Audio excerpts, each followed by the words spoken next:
लंका दहन। रावण के मंत्रियों ने अच्छी सलाह सोची। उन्होंने रावण से कहा, महाराज बताइए तो किस नरेश ने किसी के दूत को मारा है? आप भी दूत को ना मारें, इसकी पूंछ जला दे। ये बात सुनकर विभीषण जी बोले, भाई मैं तुम्हारे पैरों पड़ता हूं, ऐसा अन्याय कहीं होते कानों से सुना नहीं गया। अब आप नवीन बात क्यों करते हैं? रावण ने दूत को मारने की बात तो छोड़ दी, किंतु भाग्य ने सब राक्षसों की बुद्धि हरण कर ली थी। वे परिणाम नहीं समझ पाते थे।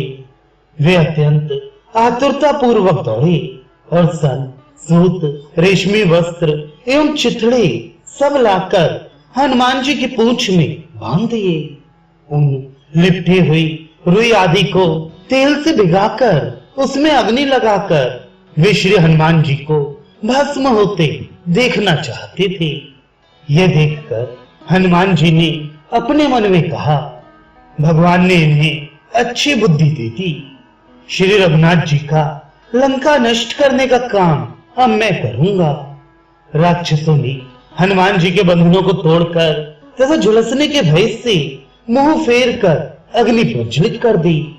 सूरदास जी कहते हैं, श्री रघुनाथ जी के चरणों के प्रताप से संपूर्ण लंका भस्म हो गई।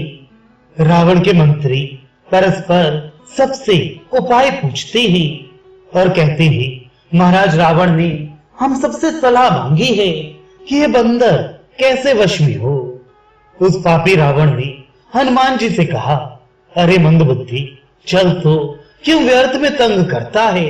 अब जब गले में फांसी पड़ेगी तब किसका मुख देखेगा? कौन तेरी सहायता करेगा? तब माल्यवान जैसे किसी विचारवान ने कहा, अरे मंदबुद्धि रावण, बता तो उस कपी के गले में फांसी कैसे पड़ सकती है? उसके कंधों पर उसके रक्षक तो श्री रघुनाथ जी हैं। इस बात की इच्छा चाहे तू द्वार द्वार प्रत्येक प्रजाजन से कर ले।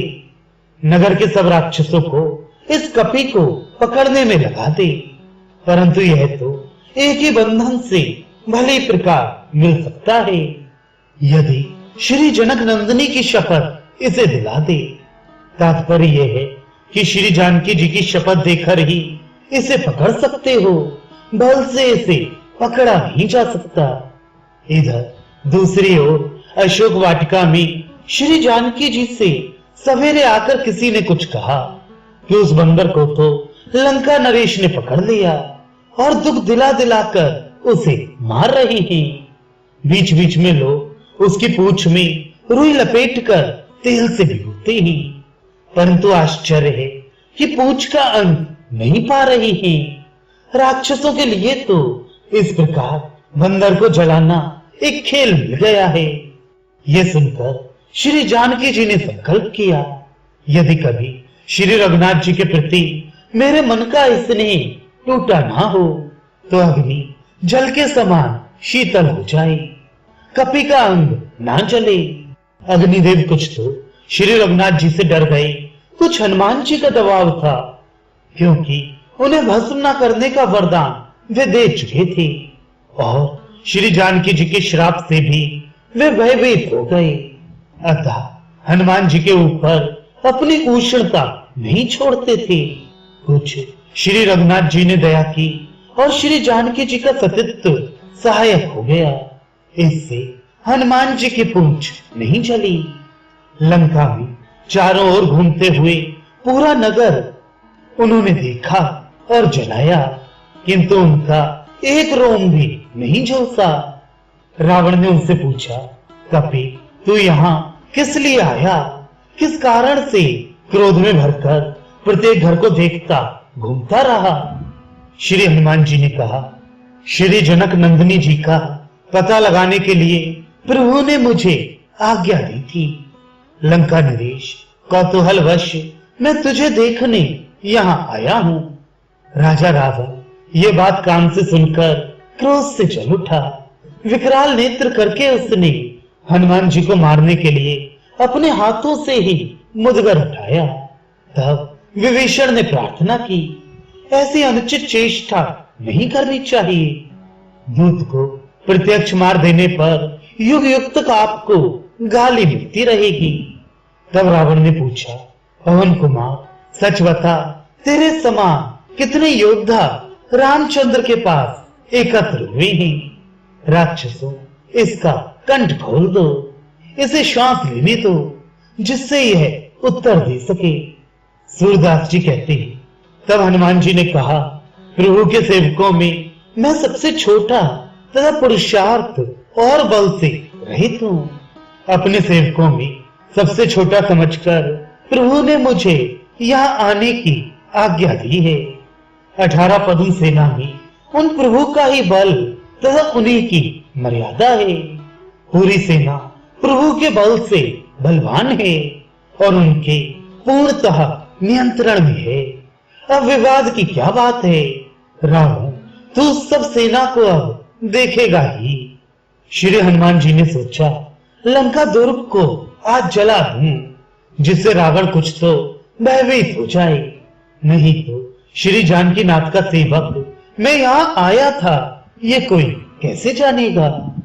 इस प्रकार सोचकर हनुमान जी ने इतना विशाल रूप धारण किया कि उनका एक एक रोम फड़कने लगा। हनुमान जी बढ़कर आकाश में छा गए। बार बार वे कपिश्रेष्ठ श्री रामचंद्र जी की जय ध्वनि करने लगे। वे सोचने लगे, ये अग्नि की एक भेंट इन राक्षसों से लेकर इनको ही दे देना चाहिए। जैसे जैसे पूंछ में अग्नि बढ़ती थी, वैसे वैसे कपिशिरोमणि धूम मचाते अधिक वेग से कूदते थे। श्री रामचंद्र जी की विपत्ति ही जो कभी प्रकट हुई नहीं थी, मानो अग्नि के रूप में प्रकट हो गई। बिना कष्ट के ही श्री जानकी जी का कठिन दुख अग्नि बनकर लंका में व्याप्त हो गया। पवन कुमार ने रामदूत के सखा विभीषण के एक घर को छोड़कर समुद्र से घिरे त्रिकूट पर्वत पर बसे सभी स्वर्ण भवनों को विषम ज्वाला से जला दिया। सूरदास जी कहते हैं, बीच बीच में धुएं के अंबार उठ रहे थे, उनके बीच बीच में लपटें उठ रही थी और उनके बीच बीच में जलकर काली हुई लंका दिखाई पड़ती थी। हनुमान जी ये विचार करके पश्चाताप करने लगे कि अगम्य अपार दुस्तर समुद्र को पार करके यहाँ आकर मैंने ये क्या किया। सेवक का सेवा व्रत तो इतना ही है कि वह आज्ञा का पालन करने वाला हो। मैंने प्रभु की बिना आज्ञा के ही भवनों को जला दिया, इसलिए लोग मुझे अपयश देंगे, मेरी निंदा करेंगे। किंतु वे श्री रघुनाथ जी चतुर कहे जाते हैं, वे अंतर्यामी हैं, वे मेरे हृदय के भाव को जानकर रोष नहीं करेंगे। किंतु मैं तो ये देखकर डर रहा हूं कि कहीं लंका में सीता जी भी ना चल गई हूं। सूरदास जी कहते हैं, हनुमान जी के इतना कहते ही आकाशवाणी हुई, हनुमान चिंता क्यों कर रहे हो, श्री जानकी जी चिरंजीवी हैं, वे वृक्ष के नीचे अविचल बैठी हैं, वहां से हिली तक नहीं हैं। उनका फिर दर्शन करके आनंद प्राप्त करो। उनका तो एक रोम भी पृथ्वी पर गिर नहीं सकता। भला जिसके हृदय में श्री रघुनाथ जी हैं, वे अग्नि में कैसे जल सकती हैं। श्री राम जी का कार्य करने, श्री सीता जी का समाचार लेने तथा श्री अंगद जी के प्रिय कार्य का विचार करके लंका आकर हनुमान जी ने सारी लंका जला दी। जिस रावण में ऐसी शक्ति थी कि तीनों लोकों में कोई भी उसकी आज्ञा टाल नहीं सकता था, उस रावण के रहते रहते उसके पुत्र अक्षय कुमार को सेना सहित उन्होंने मार डाला। सूरदास जी कहते हैं, नगर जलाकर समुद्र के किनारे जल में पूछ बुझाकर वे वहां गए जहां सीता जी की अशोक वाटिका थी।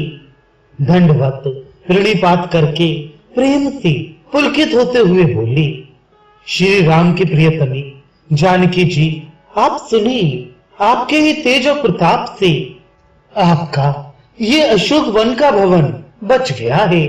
शेष सारी लंका जल गई। अब मुझे आज्ञा दीजिए, मैं स्वामी के पास जाकर ये अत्यंत सुखपूर्ण समाचार कहूं।